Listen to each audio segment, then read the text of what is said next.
मित्रांनो नमस्कार. ज्ञानज्योती एज्युकेशन मध्ये तुमचं स्वागत आहे.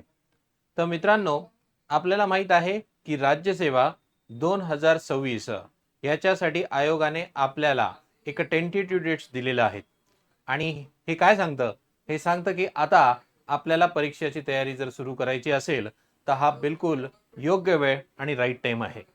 तर आज जो आपला व्हिडिओ आहे, या व्हिडिओचा अजेंडा आहे की जे मुलं पूर्णपणे राज्यसेवेसाठी नवीन आहे आणि ही परीक्षा काय आहे त्यांच्या संदर्भामध्ये आपला हा व्हिडिओ त्यांना एक प्राथमिक माहिती देणार आहे. परीक्षा कोण देऊ शकतं, परीक्षेची एलिजिबिलिटी काय आहे, परीक्षेमध्ये कोणकोणते पोस्ट येतात. कारण राज्यसेवा किंवा स्टेट सर्व्हिसेस आपण जेव्हा म्हणतो तेव्हा मुलांना डेप्युटी कलेक्टर आणि डीवायएसपी याच्या पलीकडे परीक्षा माहीत नसते. आणि या परीक्षेमध्ये अजून किती चांगल्या चांगल्या पोस्ट सुद्धा आहे याची संपूर्ण माहिती आपल्याला जर नसेल तर आपण आपल्या करिअरची योग्य निवड करू शकणार नाही.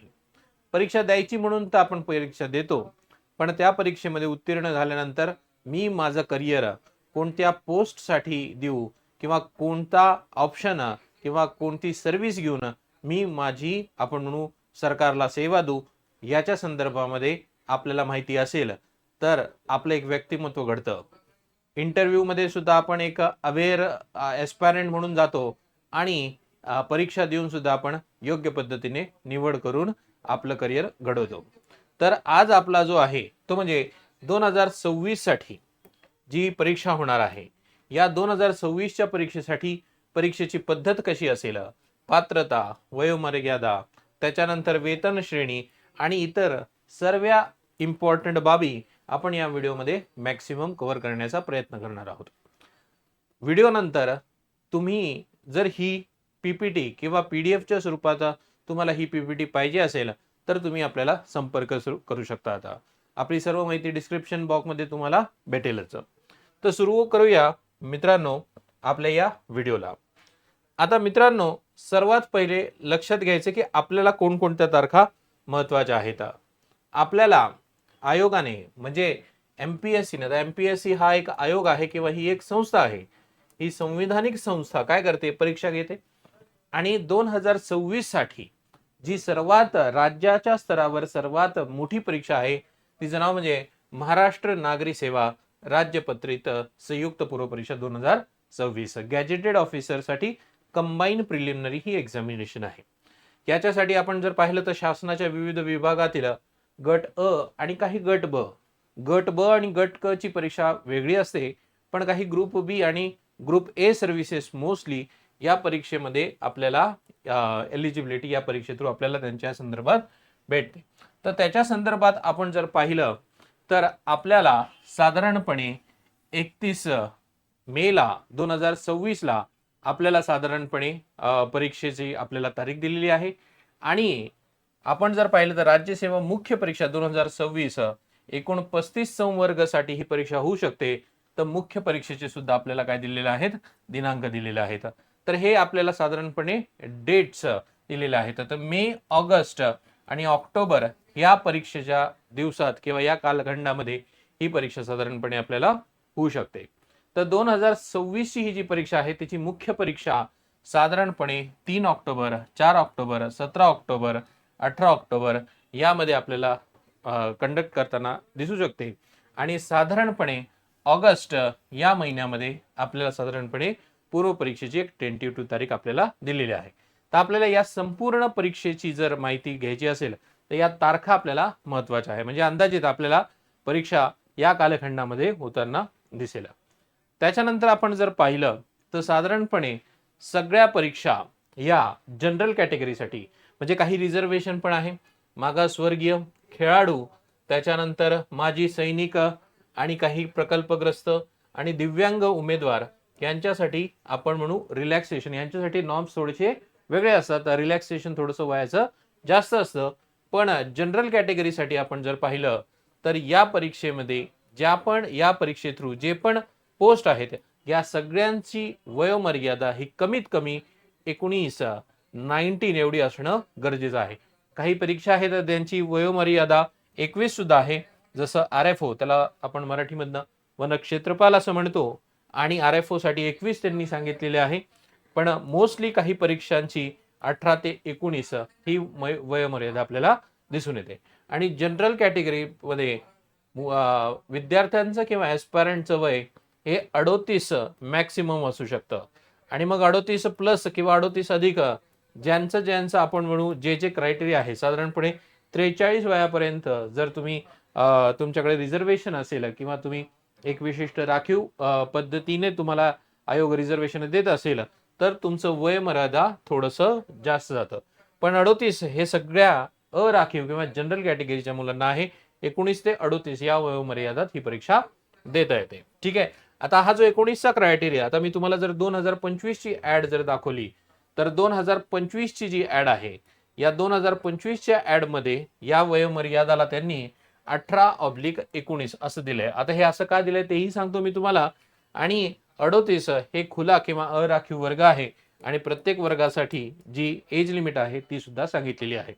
त्याच्याबरोबर जेव्हा पण ऑफिशियली ऍडव्हर्टाइजमेंट येईल त्याच्यामध्ये वयोमर्यादा गणण्याची दिनांक सुद्धा दिली असते. जसं इथे दिलेली आहे 1 जुलै 2025 ही 2025 ची ऍड आहे. 2026 ची ऍड आता जेव्हा ऑफिशियली रिलीज होईल त्याच्यामध्ये ही तारीख आपल्याला बघावं लागेल की आपण ही वयोमर्यादा आपण काय करतोय, फुलफिल करतोय का. तर वयोमर्यादा गणण्याचा दिनांक हा प्रत्येक ऍडव्हर्टाइजमेंटने सेपरेटली दिला जातो आणि त्यामध्ये आपल्याला 19 ते 38 या वयोमर्यादाला आपल्याला काय करायचंय, फॉलो करायचंय. त्याच्यानंतर आपण वयाची ही अट पाहिल्यानंतर सर्वात महत्वाचं म्हणजे एलिजिबिलिटी किंवा एज्युकेशन किंवा एलिजिबिलिटी एज्युकेशन की तुमचं शिक्षण कसं पाहिजे. या परीक्षेमध्ये विविध पोस्टला तुम्ही कोणकोणत्या पात्रतेचं पाहिजे. तर लक्षात घ्या, एक जनरल पात्रता किंवा एक जनरल क्वालिफिकेशन आहे की कोणतीही परीक्षा देताना तुम्ही पदवीधर किंवा ग्रॅज्युएट पाहिजे. मग हे ग्रॅज्युएट तुम्ही कसंही असेल, ठीक आहे. या ग्रॅज्युएटमध्ये तुम्ही आपण म्हणू रेग्युलर असेल किंवा एक्सटर्नली केली असेल, तुम्ही कोणत्याही पद्धतीचं ग्रॅज्युएट करू शकता. काही असे स्पेसिफिक ग्रॅज्युएशन आहे ज्या स्पेसिफिक पोस्टसाठी आयोग तुम्हाला सांगेल किंवा काही असे आपण म्हणू स्पेशलाइज सर्व्हिसेस आहेत त्याच्यासाठी तुम्हाला स्पेशल एज्युकेशन लागतं असं आयोग म्हणतं. पण जनरल ऍडमिनिस्ट्रेशनसाठी किंवा सामान्य आपण म्हणू सामान्य पोस्टसाठी जनरल ऍडमिनिस्ट्रेशन सामान्य प्रशासनाच्या ज्या पोस्ट आहे त्याच्यामध्ये आपण DYSP डेप्युटी कलेक्टर या सगळ्या पोस्ट येतात. याच्यामध्ये साधारणपणे आपल्याला पदवी लागते आणि ही पदवी आपल्याला उत्तीर्ण लागते. आता आपण जर पाहिलं तर शैक्षणिक पात्रतेमध्ये काही स्पेशलाइज्ड गोष्टी कशा सांगितल्या आहेत. जसं फॉर एक्झाम्पल शैक्षणिक पात्रता ही वन क्षेत्रफळाची जर आपण पाहिली तर खालीलपैकी कोणत्याही विषयात विज्ञान शाखेची पदवी आवश्यक आहे.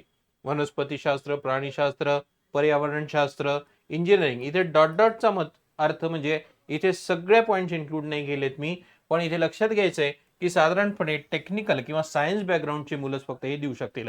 एखादा बीकॉमचा असेल तर त्याच्यासाठी ही परीक्षा नाहीये, कारण ही त्याची स्पेशलाइज्ड रिक्विजिट आहे, कारण त्यामध्ये टेक्निकॅलिटीज आहेत. त्यामुळे आपल्याला इथे काही स्पेशल दिलंय. त्याच्यानंतर टेक्निकल, आता जसं उदाहरणार्थ जे BTech आहे आणि ते BTech म्हणजे काय, विशेष automobile, power production, civil engineering, ते साधारणपणे अभियांत्रिकी किंवा टेक्निकल सर्व्हिसेसला जाऊ शकतात. मग ते हेही देऊ शकतात, हेही देऊ शकतात आणि तुमच्या जनरल ऍडमिनिस्ट्रेशनच्या देऊ शकतात. त्यांना काही बंधन नाही. ठीक आहे. आणि त्याच्यानंतर विशेष तरतुदी सुद्धा त्याच्यामध्ये आपण सांगितली आहे. आता विशेष तरतुदीमध्ये वनशास्त्र पदवीधर उपलब्ध नसल्यास इतर पात्र शाखेमधून उमेदवारांची निवड होऊ शकते, म्हणजे ते चेंज करू शकतात असं त्यांनी सांगितलेलं आहे. त्याच्यानंतर प्रत्येकाला मराठी भाषेचं ज्ञान अनिवार्य आहे, ह्याचं सुद्धा ते चेकिंग करतात, कसं मी सांगतो तुम्हाला. आणि अंतिम वर्षाच्या विद्यार्थी पूर्व परीक्षेस पात्र आहे, म्हणजे जो विद्यार्थी शेवटच्या वर्षाला आहे तो सुद्धा तिथे काय आहे, पात्र आहे, तो ती परीक्षा देऊ शकतो. मात्र मुख्य परीक्षेसाठी पदवी उत्तीर्ण आवश्यक असेल. म्हणजे जेव्हा तो मेन्सला जाईल, ही परीक्षा 3 टप्प्यात होते, पूर्व, मुख्य आणि मुलाखत. तर जेव्हा तो मेन्सला जाईल तेव्हा मात्र त्याची पदवी काय पाहिजे, उत्तीर्ण पाहिजे. आणि अजून एक गोष्ट सांगितली, कार्यशाळा इंटर्नशिप अट असल्यास ती मुख्य परीक्षेच्या अर्जाच्या अंतिम दिनांकापूर्वी पूर्ण केलेली असावी. म्हणजे साधारणपणे आपण पाहतो की BMS आणि MBBS जे डॉक्टर आहेत त्यांना परत 1 वर्षाची इंटर्नशिप असते आणि ती सुद्धा पूर्ण असावी, तरच तुम्ही मुख्य परीक्षा दिली पाहिजे. पूर्व परीक्षेपर्यंत ती तुमची अपूर्ण असेल तरी पण चालेल, अशी ही एक एलिजिबिलिटी आपल्याला दिसून येते. तर अंदाज द्यायला मी तुम्हाला काही मुख्य मुद्दे इथे टाकलेले आहेत. पण सामान्य प्रशासनासाठी आपल्याला एक सिंपल ग्रॅज्युएशनची गरज आहे. हे आपल्या या परीक्षेची एक बेसिक एलिजिबिलिटी आपल्याला समजायचं आहे. मग त्यामध्ये मुलं पण विचारतात कधी कधी, सर 50% असतील, 60% असतील, विषय राहिले असतील, याचा काही फरक पडत नाही. ठीक आहे. तर आपण MPSC मार्फत होणाऱ्या या सगळ्या परीक्षेच्या बाबत आपण जर पाहिलं तर असं काही स्पेसिफिक क्रायटेरिया टाकलेला नाहीये. काही दुसऱ्या परीक्षेमध्ये आहे की तिथे कदाचित टक्केवारीची अट असू शकते, पण आपल्या परीक्षेमध्ये कोणत्याही पद्धतीची तशी अट आपल्याला दिसत नाही. तर पुढे जाऊया. आपण जर तुम्ही जर पाहिलं तर आपल्याला इथे दिसून येतंय की विद्यार्थी जे अंतिम वर्षाला आहे ते सुद्धा काय करू शकतात, ही परीक्षा देऊ शकतात. आता या अंतिम वर्षाला जर विद्यार्थी असेल तर ही परीक्षा जर आपण पाहिली तर ही परीक्षा काही अशी छोटी परीक्षा नाही, तिला अभ्यासक्रम करायलाच 1 वर्ष लागून जातो. म्हणजे जर तो परीक्षा देत असेल तर ती पहिला अटेम्प्ट तो काय देवाच्या नावाने देणार नाही, तो उत्तीर्ण व्हायलाच देतोय. आणि म्हणून जर तयारी आपण पाहिली तर ही तयारी जेव्हा तुम्ही अंतिम वर्षाला असेल त्या अंतिम वर्षाच्या आधी फर्स्ट इयर सेकंड इयर पासून जर तुम्ही तयारी सुरुवात केली तर ही तयारी तुमची चांगली होऊ शकते. आणि याच्या संदर्भामध्ये जर तुम्हाला काही अडचण असेल तर हा नंबर आहे आपल्याला 788 799 2834 या नंबरवर तुम्ही कॉल करू शकता आता. आणि तुम्हाला ही तयारी कशी करता येईल याच्याबद्दल तुम्हाला काउन्सिलिंग दिली जाईल. त्याच्यानंतर 9975 806127 हा सुद्धा नंबर लक्षात ठेवा. यापैकी कोणत्याही एका नंबरवर जर तुम्ही फोन केला तर मेसेज टाकला तर तुम्हाला परत रिव्हर्ट बॅक केलं जाईल आणि महाराष्ट्र राज्य पत्रित संयुक्त सेवा परीक्षेसाठी तुम्ही कशा पद्धतीने तयारी करू शकतात याचं गायडन्स दिलं जाईल. ठीक आहे. याबरोबरच तुमच्या काही शंका असतील तर या नंबरवर तुम्ही संपर्क साधू शकता. त्याच्यानंतर लक्षात घ्या, MPSC ची किंवा महाराष्ट्र राज्य आपण म्हणू राज्य पात्रावर होणारी ही जी परीक्षा आहे स्टेट सर्व्हिसेसची, ही परीक्षा फक्त काही विशेष पोस्टवर नाहीये. ठीक आहे. म्हणजे डेप्युटी कलेक्टर, DYSP आणि सहाय्यक कर आयुक्त अशाच काही आपल्याला मोठ्या मोठ्या पोस्ट माहीत असतात. तहसीलदार, नायब तहसीलदार, आपल्याला हे बोटावर मोजण्यासारख्याच काहीतरी पोस्ट आपल्याला माहीत असतात. पण या व्यतिरिक्त सुद्धा भरपूर पोस्ट आहेत. त्या पोस्टपैकी सगळ्या पोस्टला नाही पण काही पोस्टला ज्याची ज्याची मागणी असेल त्याच्या संदर्भामध्ये एक ॲडव्हर्टाइजमेंट येते आणि ती परीक्षा त्या वर्षी त्या पोस्टसाठी होते. आणि म्हणून आपण जर पाहिलं तर MPSC ची परीक्षा ही राज्य शासनाच्या सेवेतील खालील संवर्गित पदे जी शासनाच्या मागणीनुसार व पदांच्या उपलब्धतेनुसार सादर परीक्षेमध्ये भरण्यात येईल त्याच्यासाठी परीक्षा होईल. जर खूप पोस्ट आले म्हणजे चांगली ॲडव्हर्टाइजमेंट, कमी पोस्ट आले तर आपण म्हणू संधी थोडीशी आपल्याला जास्त ताकद लावून घ्यावी लागेल. तर हे आपल्याला फक्त DYSP आणि DC साठी सुद्धाच हे परीक्षा होत नाही, तर भरपूर अशा आपण म्हणू पोस्ट आहे ज्याच्या संदर्भात ही होऊ शकते. आता इथे जो तक्ता आहे, मी आता सगळ्या तक्त्याला तर सांगणार नाही, पण तुम्हाला माहित पाहिजे की आपण जर फक्त राज्यसेवेच्या साधारणपणे एक ग्रुप A किंवा हायर पोस्ट जर बघितल्या तर या सगळ्या पोस्ट आहेत. जवळजवळ सगळी यादी मी इथे टाकलेली आहे म्हणजे तुम्हाला लक्षात राहील. आता उदाहरणार्थ बघा इथे उपसंचालक प्रकल्प अधिकारी एकात्मिक आदिवासी विकास प्रकल्प, अतिशय महत्वाची पोस्ट. आणि हिची जर तुम्ही पाहिली तर उपजिल्हा अधिकारीच्या वर हिचा नंबर लिहिलाय म्हणजे मोठी पोस्ट आहे. ठीक आहे. मग उपजिल्हा अधिकारी डेप्युटी कलेक्टर गट अ. मग या तक्त्यात जर आपण पाहिलं तर साधारणपणे तिची आपल्याला दिसून येते की किती तिचा पेमेंट जातो, काय सॅलरी स्लॅब आहे तिचा हे दिलेलं आहे. त्याच्यानंतर महाराष्ट्रामध्ये तुम्ही कुठे कुठे सर्व करू शकतात, कुठेही कुठे कुठे काही अशा पोस्ट आहेत ज्या फक्त नगर परिषद क्षेत्रातच तुम्हाला कराव्या लागतील, पण मोस्टली कुठेही तुम्ही करू शकतात. आणि सहसंचालक आणि त्याच्या संदर्भातील सगळी पद किंवा पदांच्या डिस्क्रिप्शन थोडक्यात दिलेलं आहे. तर प्रत्येक विद्यार्थी जेव्हा परीक्षेची तयारी करतो तेव्हा या तक्त्याला गो थ्रू गेलेलं अतिशय महत्वाचं आहे. इथे जर पाहिलं तर DYSP आपण म्हणतो त्याला पोलीस उप अधीक्षक, सहाय्यक पोलीस आयुक्त, त्याच्यानंतर सहाय्यक राज्य कर आयुक्त, उपनिबंधक, उपमुख्य कार्यकारी अधिकारी, त्याच्यानंतर सहाय्यक संचालक महाराष्ट्र वित्त व लेखा सेवा, त्याच्यानंतर मुख्य अधिकारी नगरपालिका, अधीक्षक, राज्य उत्पादन शुल्क, शिक्षण अधिकारी महाराष्ट्र, आपल्याला यांचा संपर्क नेहमी येतो. हे सुद्धा MPSC थ्रूच आपल्याला झालेले दिसतात.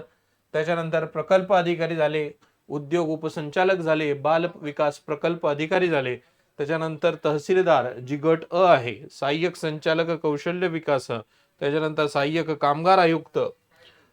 त्याच्यानंतर आपण जर पाहिलं तर उपशिक्षण अधिकारी, मंत्रालयीन विभागातील कक्ष अधिकारी, महाराष्ट्र लोकसेवा आयोगाच्या कार्यालयात कक्ष अधिकारी, सहाय्यक प्रादेशिक परिवहन, लेखा अधिकारी, अधीक्षक निरीक्षक प्रमाणित शाळा व संस्था यांचा अधिकारी, सहाय्यक गट विकास, मुख्य अधिकारी नगरपालिका, सहाय्यक निबंधक, उप अधीक्षक, त्याच्यानंतर उप अधीक्षक राज्य उत्पादन शुल्क, त्यांचे पगार आणि महाराष्ट्रात कुठे ते काम करू शकतात त्यांची यादी.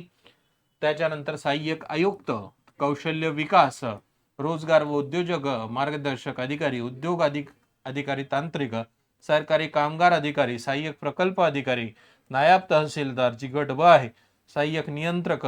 त्याच्यानंतर एक शेवटची पोस्ट जी आपल्याला दिसून येते या यादीमध्ये ती निरीक्षण अधिकारी. तर जनरल ऍडमिनिस्ट्रेशनच्या या पोस्ट, त्याच्यानंतर टेक्निकल ऍडमिनिस्ट्रेशनच्या सुद्धा या पोस्ट. आणि आपण जर पाहिलं तर इथेच 35 आकडा होतो आणि 40हून अधिक पदांसाठी ही परीक्षा घेतली जाऊ शकते.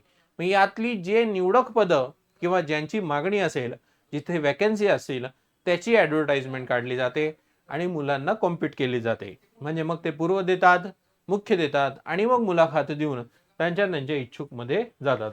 मग तुमच्या डोळ्यासमोर जर ही यादी असेल तर मग तुम्हाला लक्षात आलं पाहिजे की आता माझा एम काय, मी कुठे जाऊ. कारण हेच समज जेव्हा इंटरव्ह्यू मध्ये दिसते तेव्हा इंटरव्ह्यू मध्ये सुद्धा खूप महत्वाचं तुम्हाला तिथे तुमची पर्सनॅलिटी दिसून येते. तर इतर काही सुद्धा आपल्याला दिसून येतात. महसूल विभागामध्ये जर पाहिलं तर महाराष्ट्र वनसेवा, सहाय्यक वन संरक्षक ACF मोठी पोस्ट आहे. वन क्षेत्रफळ RFOGची एलिजिबिलिटी आपण पाहिलं 21 आहे. वैद्यकीय शिक्षण, औषधे विभाग, अन्न नागरी पुरवठा आणि ग्राहक संरक्षण विभाग यांच्या सर्व इम्पॉर्टंट यादी आणि इथे मी टाकलेली आहे. म्हणजे तुम्हाला या प्रत्येक पोस्टची माहिती थोडक्यात असणं गरजेचं आहे. त्याच्यानंतर मित्रांनो एकदा परत या कृषीच्या संदर्भामध्ये सुद्धा आपल्याला पोस्ट दिसून येतात. ठीक आहे. आता एकदा आपल्याला समजलेलं आहे की आपल्याला वयोमर्यादा 19 ते 38 आहे. आपल्याला पदवी लागणार आहे. आपल्याला 40हून अधिक पोस्टसाठी आपण फाईट करू शकतो. आपण आपल्या एलिजिबिलिटीने कदाचित काही मुलं इंजिनियर नसतील तर त्यांना टेक्निकलच्या बंद असतील, काही मुलं इंजिनियर असतील तर त्यांना टेक्निकलच्या खुल्या असतील, काही मुलं डॉक्टर असतील तर ते टेक्निकलला जाऊ शकत नाही. पण प्रत्येक बाबतीत आपण जर पाहिलं तर आपण एकदा जर या परीक्षेला जात असू आणि या परीक्षेला पास करण्याचा प्रयत्न करत असू तर या परीक्षेची सर्वसाधारणपणे पद्धत आपल्याला माहित पाहिजे. आता ही स्पेशली का सांगतोय मी तुम्हाला, कारण 2025 पासून ही परीक्षा पद्धत बदलली आहे. पहिले वेगळ्या पद्धतीने व्हायची, आता ही परीक्षा डिस्क्रिप्टिव्ह किंवा वर्णनात्मक झालेली आहे. आणि डिस्क्रिप्टिव्ह म्हटल्यानंतर आता उत्तर लेखन या परीक्षेमध्ये आलेलं आहे. म्हणजे ही परीक्षा थोडी आपण म्हणू टफ करण्यात आलेली आहे, पण हिची तयारी केली तर तीही काही अशी अवघड नाही. आता परीक्षा जर आपण पाहिलं तर 3 टप्प्यात होत असते. मग हे 3 टप्पे कोणते? तर एक असते पूर्व परीक्षा, दुसरी असते मुख्य परीक्षा आणि तिसरी असते तुमची मुलाखत. तर या 3 टप्प्यामध्ये ही परीक्षा होत असते. पूर्व, मुख्य आणि मुलाखत आपण त्याला असं म्हणतो. आता बघा, पूर्व परीक्षा आपण जर पाहिली तर ही पूर्व परीक्षा साधारणपणे 200 मार्काचे पेपर आहेत. यामध्ये 200 मार्काचे जे पेपर आहेत त्यामध्ये पहिला पेपर जो आहे त्याच्यामध्ये आपल्याला मॅक्सिमम स्कोर करायचा आहे आणि दुसरा जो पेपर आहे तो फक्त क्वालिफाईंग किंवा अर्हतकारी आहे. याच्यामध्ये आपल्याला फक्त आणि फक्त 67 मार्क घ्यायचे आहेत आणि तो क्वालिफाय करायचा आहे. एकदा आपण ही क्वालिफाय झाल्यानंतर ही मुख्य परीक्षा असेल आणि मग मुख्य परीक्षेला गेल्यानंतर मुलाखत असेल आणि मग मुख्य परीक्षा आणि मुलाखत मिळून या 2 टप्प्यांना मिळून आपलं सिलेक्शन ठरवलं जाईल. म्हणजे एकूण मार्क आपले मुलाखत जे वर्णनात्मक पद्धतीने आन्सर रायटिंग थ्रू आपण करणार आहोत आणि मुलाखत जे आपल्याला face to face personality test असेल, ज्यामध्ये आपली मुलाखत घेतली जाईल आणि विचारले जाईल तुम्हाला काही प्रश्न. या दोघांचे मार्क एकत्रित होऊन तुम्हाला जेवढा स्कोर असेल त्यानुसार तुमचा रँक ठरतो. तर आता ही जी पूर्व परीक्षा आहे, ही पूर्व परीक्षा संयुक्त पद्धतीने होणार आहे. संयुक्त पद्धतीने म्हणजे काय? संयुक्त पूर्व परीक्षा असेल. पूर्णपणे सगळ्या परीक्षेसाठी एकच एक एक्झाम असेल, म्हणून त्याला आपण कंबाईन एक्झाम असं म्हणतो. कंबाईन ग्रुप बी आणि ग्रुप सी ची परीक्षा वेगळी आणि कंबाईन गॅजेटेड ऑफिसरची वेगळी. लक्षात घ्या. तर आपण ही जी चर्चा करतो ही combined gazetted officer group A services, ज्यामध्ये काही ग्रुप बी सुद्धा आहे, गट ब सुद्धा आहे, यामधल्या सगळ्या परीक्षांच्या संदर्भामध्ये आपण ही चर्चा करतोय. आणि म्हणून संयुक्त पूर्व परीक्षा म्हणजे सगळ्यांसाठी पूर्व परीक्षा एकच असेल, सिंगल असेल.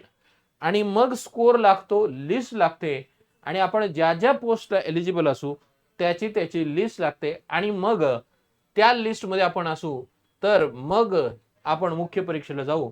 आणि मुख्य परीक्षा ही प्रत्येक परीक्षाची वेगळी असेल. म्हणजे इथे जर तुम्ही पाहिलं तर जनरल ऍडमिनिस्ट्रेशनसाठी राज्यसेवा मुख्य परीक्षा होईल. त्याच्यानंतर तुमच्या अभियांत्रिकीसाठी महाराष्ट्र स्थापत्य अभियांत्रिकी सेवा मुख्य परीक्षा होईल. त्याच्यानंतर महाराष्ट्र यांत्रिकी अभियांत्रिकी सेवा याची मुख्य परीक्षा, विद्युत अभियांत्रिकी यांची वेगळी परीक्षा, कृषी सेवेसाठी वेगळी परीक्षा, वनसेवेसाठी वेगळी परीक्षा, औषध व प्रशासकीय सेवेसाठी वेगळी परीक्षा आणि तुमच्या वैद्य मापनशास्त्रातील गट ब ची वेगळी परीक्षा. असे वेगवेगळ्या मुख्य परीक्षा तुमच्या होतील. या प्रत्येकाची रचना वेगळी असेल. यांची एकच पूर्व परीक्षा मुख्य वेगळी. तर त्यामध्ये सर्वात प्रसिद्ध सर्वात फेमस अशी जी परीक्षा आहे ती म्हणजे राज्यसेवा मुख्य परीक्षा जनरल ऍडमिनिस्ट्रेशनसाठी. तर हिची चर्चा मी पुढे कंटिन्यू करेल. या प्रत्येक परीक्षेला आपल्याला वेगवेगळ्या व्हिडिओ थ्रू समजून घेता येईल. पण आता मी याच्या संदर्भामध्ये, कारण मोस्टली मुलं इथे ट्राय करतात, सर्वात मोठी कॉम्पिटिशन इथे असते. तर हिची जी मुख्य परीक्षा आहे ही मुख्य परीक्षा जेव्हा आपण पाहतो तेव्हा ही मुख्य परीक्षा आपल्याला एकूण साधारणपणे 1750 मार्काची आपल्याला दिसून येते. ठीक आहे. आपण इथे पाहिलं होतं पूर्व परीक्षेला जे मी तुम्हाला सांगितलं 2 पेपर असतील 200-200 मार्काचे आणि दुसरा पेपर हा अर्हतकारी असेल, ज्याच्यामध्ये आपल्याला 1 ते 5 घटकक्रम पदवीच्या स्तरावर, 6वा 10वी स्तरावर आणि 7वा 10वी आणि 12वी स्तरावर असे काही घटकक्रम दिसून येतील. आणि हे सगळेच्या सगळे ग्रॅज्युएशन लेवलची परीक्षा असेल. मराठी आणि इंग्रजी माध्यमातून पूर्व परीक्षा होईल आणि 2-2 तासाची ही पेपर असतील आणि हे सगळे वस्तुनिष्ठ बहुपर्याय स्वरूपातनं किंवा MCQ स्वरूपातनं ही काय असतील परीक्षा आपल्याला दिसून येतील. त्याच्यानंतर आपण जर पाहिलं तर ही परीक्षा पूर्व परीक्षा पास झाल्यानंतर येते तुमची मुख्य परीक्षा. मग राज्यसेवेच्या सामान्य प्रशासनासाठी जी मुख्य परीक्षा आहे ही 2025च्या पहिले एक ऑब्जेक्टिव्ह पद्धतीने होती, पण आता ही डिस्क्रिप्टिव्ह झालेली आहे, वर्णनात्मक. आणि डिस्क्रिप्टिव्ह स्तरावर ही परीक्षा 1750 मार्काची आहे. त्याच्यानंतर मुलाखत 275 म्हणजे 2025 एवढे एकूण गुणांसाठी तुम्हाला काय करायचंय, फाईट करायचंय. वर्ष 2025 आणि एकूण गुण 2025 लक्षात घ्या. तर 2025 साठी हे काय दिलेलं आपल्याला ही परीक्षा होणार आहे. या मुख्य परीक्षेमध्ये आपल्याला एकूण 9 पेपर द्यायचे आहेत. 1 2 3 4 5 6 7 8 9 असे 9 पेपर लिहायचे आहेत आणि साधारणपणे ही परीक्षा 5 दिवस चालणारी परीक्षा आहे. 9 पेपर किती दिवसात द्यायचे आपल्याला? 5 दिवस. या 5 दिवसाचा सुद्धा पुढच्या वर्षीचा आपल्याकडे कार्यक्रम कसा होईल आपल्याकडे सांगितलेला आहे ऑक्टोबर महिन्यामध्ये. आणि 2025 ची जी मुख्य परीक्षा आहे ती साधारणपणे मार्चला पण होणार आहे. त्याचाही आपण जर पाहिलं तर 5 दिवसाचा कालावधी. पूर्व परीक्षा मात्र 1 दिवसाची असते. पूर्व परीक्षा 1 दिवसाची असते, मात्र मुख्य परीक्षा 5 दिवसाची आपल्याला दिसून येते. याच्यामध्ये हे जे पहिले 2 पेपर आहेत, आता या 9 पेपर पैकी पहिले जे 2 पेपर आहेत हे 2चे 2 पेपर फक्त आणि फक्त आपल्याला क्वालिफाईंग नेचरचे किंवा अर्हतकारी स्वरूपाचे दिसून येतात. याच्यामध्ये 2 पेपर कोणते येतात? ते एक येतो मराठी भाषेचा आणि एक येतो इंग्रजी भाषेचा. ठीक आहे. त्याच्यानंतर एक निबंधाचा पेपर आहे, निबंध. आणि 4 पेपर, ज्याचे क्रमांक 4, 5, 6 आणि 7 हे जे 4 पेपर आहेत यांना आपण सामान्य अध्ययनाचे पेपर म्हणणार आहोत. काय म्हणणार आहोत? सामान्य अध्ययन. आणि मग हा जो आहे 1-2 पेपर हे एक स्पेशल सब्जेक्टचे आपल्याला घ्यायचे आहेत, त्याला आपण वैकल्पिक विषय किंवा ऑप्शनल सब्जेक्ट असं म्हणतो. तर अशा 3 पद्धतीचे पेपर आपल्याला 4 पद्धतीचे पेपर दिसणार. एक पेपर असणार अर्हतकारी. अर्हतकारी म्हणजे क्वालिफाय करायचे, याच्यामध्ये आपल्याला फक्त 75 मार्क घ्यायचे आहेत. एक निबंधाचा पेपर, सामान्य अध्ययनाचे 4 पेपर आणि वैकल्पिक विषयाचे असे 4 कॅटेगरीज मध्ये हे 9 पेपरचं डिव्हिजन आपल्याला करता येईल. तर वैकल्पिक विषयाला तर आपण या व्हिडिओमध्ये कव्हर करत नाहीये, कारण वैकल्पिक विषय वेगळी बाब झाली, तर एक सेपरेट आपण चर्चा करून घेऊया. पण जेव्हा आपण या सगळ्या पेपरचं बघतो तर आयोगाने आपल्याला डिटेलमध्ये सांगितलेलं आहे की या सगळा पेपर आम्ही कसा विचारणार आहोत. तर पारंपरिक वर्णनात्मक पद्धतीने 300 गुणाचा हा पेपर असणार आहे, जो 3 तास लिहायचा आपल्याला. किती तास लिहायचा आहे? 3 तास. आणि त्याच्यामध्ये 6 घटक कोणते? तर निबंध असेल. हा कशाचा सांगतोय मी? मराठी भाषेचा. मराठी भाषेचा पेपर 300 मार्काचा. म्हणजे कोणती कॅटेगरी? पहिली कॅटेगरी अर्हतकारी पेपर.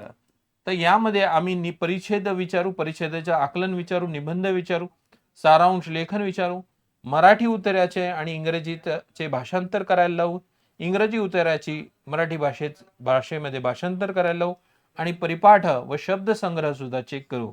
म्हणजे तुमची इथे मराठी भाषेवर तुम्हाला किती प्रभुत्व आहे किंवा येते का नाही हे सिंपल चेक करण्याचं काय आहे, एक आपण म्हणू प्रोग्राम आहे. तुम्हाला मराठी भाषा यायला पाहिजे, खूप अशी भारी नाही, पण एक बेसिक आपण म्हणू रोजच्या कम्युनिकेशनसाठी महत्वाची, म्हणून हा एक पेपर. मग मराठी असेल तर तुम्ही मराठीमध्ये हा पेपर लिहू शकतात. तुम्ही सगळे पेपर इंग्रजीत लिहू शकतात, पण हा पेपर मात्र मराठीत लिहावा लागतील. आणि जे मुलं सगळे पेपर मराठीत लिहित आहेत ते तर मराठीतच लिहितील. तो काय सांगायचा मुद्दा नाही. त्याच्यानंतर पुढचा जो पेपर आहे अर्हतकारी दुसरा पेपर, तो इंग्रजीचा असेल. इंग्रजीमध्ये सुद्धा तुम्हाला एसे, कॉम्प्रिहेन्शन, प्रेसी म्हणजे सारांश लेखन, युसेज व्हॉकॅब्युलरी, युसेज अँड व्हॉकॅब्युलरी म्हणजे तुमचा शब्दसंग्रह. मग तुम्ही इंग्रजीत द्या की मराठीत भाषा तुम्ही लिहा, सगळ्यांना हा पेपर इंग्रजीत कंपल्सरी लिहायचा आहे. आणि हा सुद्धा कसा आहे? क्वालिफाईंग नेचरचा. म्हणजे तुम्हाला साधारणपणे इंग्रजी भाषा येते का नाही हे सांगण्याचं इथे काय केलेलं आहे, एक टेस्ट घेतलेली आहे. याच्यामध्ये जर तुम्ही क्वालिफाय नाही झाले तर तुम्ही डिस्क्वालिफाय होतात आणि तुमचे पेपर चेक केले जात नाही. पण मात्र याच्यामध्ये क्वालिफाय जर झाले तुम्ही मराठी आणि इंग्रजी भाषेमध्ये तर तुम्ही पुढे जातात, मात्र याचे मार्क घेतले जात नाही. लक्षात घ्या, कारण हे मात्र फक्त क्वालिफाईंग नेचरचे आहे. त्याच्यानंतर सामान्य अध्ययनाचे निबंधाचा एक पेपर येतो. हा निबंधाचा पेपर तुम्हाला साधारणपणे 250 मार्काचा पेपर आहे. 250 मार्काचा हा पेपर तुम्हाला 2 निबंध लिहायला सांगतो. प्रत्येक निबंध 125 मार्काला तुम्हाला लिहावा लागेल आणि 4 पैकी 1 निबंध तुम्हाला लिहायचा आहे, जो सेक्शन ए असेल. आणि 5 ते 8 म्हणजे परत 4 पैकी 1 निबंध लिहायचा आहे, जो सेक्शन बी असेल. असे 2 निबंध लिहायचे आहेत तुम्हाला. प्रत्येक निबंध 125 मार्काला. आणि 125 मार्काचा हा जो पेपर आहे हा मेरिट बेस्ड पेपर आहे, म्हणजे ह्याचे मार्क तुमचे घेतले जाईल. तर त्या परीक्षेची किंवा ते पेपरची रचना अशी असेल आणि हे लिखित स्वरूपात तुम्हाला घ्यावं लागेल. म्हणजे यासाठी तुम्ही इंग्रजी किंवा मराठी माध्यमाचा काय करू शकतात? वापर करू शकतात. भाषा कोणती माझी हे फॉर्म भरताना सांगितलं जातं आणि त्यामुळे फॉर्म एकदा आपण पूर्व परीक्षेचा भरला की कोणताही बदल आम्ही करू देणार नाही असं आयोगाने सुद्धा स्पष्ट सांगितलेलं आहे. तर हेही लक्षात ठेवा तुम्ही. त्याच्यानंतर पुढे आपण जर पाहिलं तर मग सामान्य अध्ययनाचे 4 पेपर आहेत आणि सामान्य अध्ययनाचे हे 4ही पेपर 250 मार्काचे आहेत. किती? 250. तसे हे सामान्य अध्ययन तुम्हाला 1000 मार्काचे दिसतात. किती? 1000 मार्कसाठी आपण हे काय करतो? फाईट करतो. आणि हे जे 250 मार्क आहेत हे 250 मार्क प्रत्येक पेपरला 20 प्रश्न लिहायचे आहेत आणि या 20 प्रश्नांपैकी पहिली जी प्रश्न आहेत तुमची कोणती? पहिली 10 प्रश्न ही तुमची 10 मार्करसाठी आहे. पहिली 10 प्रश्न ही 10 मार्करसाठी आहे आणि ही पुढची जी 11 ते 20 10 प्रश्न आहे ही प्रत्येक प्रश्न 15 मार्करसाठी आहे. की प्रत्येक प्रश्न किती आहे, 15 मार्करसाठी आहे. आणि तसं 10 × 10 म्हणजे इथे 100 मार्क, 10 × 15 म्हणजे इथे 150 मार्क, असे 250 मार्काचा 20 प्रश्न तुम्ही लिहिणार आहे. आणि हे प्रत्येक पेपरला असणार. इथे 20 प्रश्न, 20 प्रश्न, 20 प्रश्न, 20 प्रश्न, म्हणजे असे एकूण 4 प्रश्न पत्रिकेसाठी तुम्ही 80 प्रश्न सोडवणार आहात. आणि हे 2 दिवस चालणारा हा कार्यक्रम आहे. सकाळी 3 तास, संध्याकाळी 3 तास, परत नेक्स्ट डेला सकाळी 3 तास आणि संध्याकाळी 3 तास, अशा पद्धतीने ही परीक्षा घेतली जाते. आणि नंतर आपण जर पाहिलं तर वैकल्पिक विषय आहेत, तर वैकल्पिक विषयामध्ये टेक्निकॅलिटीज आहेत, म्हणून यामध्ये मी तो कव्हर घेतलेला नाही. तर मित्रांनो, अशा पद्धतीने आपली ही परीक्षा होणार आहे. आणि या परीक्षेसाठी जर तुम्हाला तयारी करायची असेल तर राईट टाइम आतापासूनच आहे. कोणताही वेळ न घालवता जर तुम्ही निर्णय केलेला आहे की मला पुढची परीक्षा, पुढची परीक्षा किंवा त्याच्या पुढची परीक्षा द्यायची आहे, तर या परीक्षेला तुम्ही काय करा, पूर्णपणे तयारीसाठी लागून जा. परीक्षेची तयारी कशी करावी आणि परीक्षेला जर काही अडचण असेल आणि विचारले असतील डाऊट, तर तुम्ही 788 799 आणि 2834 या नंबरवर संपर्क साधू शकतात, किंवा 9975 80 61 27 हा सुद्धा एक नंबर आहे. इथे कोणत्याही एका नंबरवर तुम्ही कॉल करा, तुमच्याशी चर्चा केली जाईल आणि तुमचे सगळे डाऊट्स क्लिअर केले जाईल. तुम्हाला या परीक्षेच्या संदर्भामध्ये अजून काही माहिती असेल तर तुम्ही कमेंटला सुद्धा सांगा की सर याबद्दल सुद्धा एक व्हिडिओ घ्या, त्या संदर्भात सुद्धा व्हिडिओ घेऊ. पण परीक्षेची एलिजिबिलिटी समजून घ्या. परीक्षा तयार करण्यासाठी, परीक्षा फार अवघड नाही, पण परीक्षा ही थोडी व्यापक आहे, वास्ट आहे. त्यामुळे तुम्हाला जर तयारी करायची असेल तर तिला एक वेळ कालखंड लागतो आणि तो कालखंड राखून तुम्ही परीक्षेचं नियोजन करा. एलिजिबिलिटी बेसिक गोष्टी टाकण्याचा मी प्रयत्न केलेला आहे. कदाचित तुमच्या वाचण्यात हे नसतील, पण जेव्हा पण फॉर्मल ॲडव्हर्टाइजमेंट येईल आणि त्यामध्ये काही चेंजेस असतील तर ते चेंजेस सुद्धा तुम्ही नोटीस केले पाहिजे. आपण व्हिडिओ घेऊन तर येऊच, पण त्या संदर्भामध्ये जर काही अडचण आली तर तुम्ही डेफिनेटली त्याला आपल्या दिलेल्या नंबरवर तुम्ही कॉल करा. तर धन्यवाद मित्रांनो.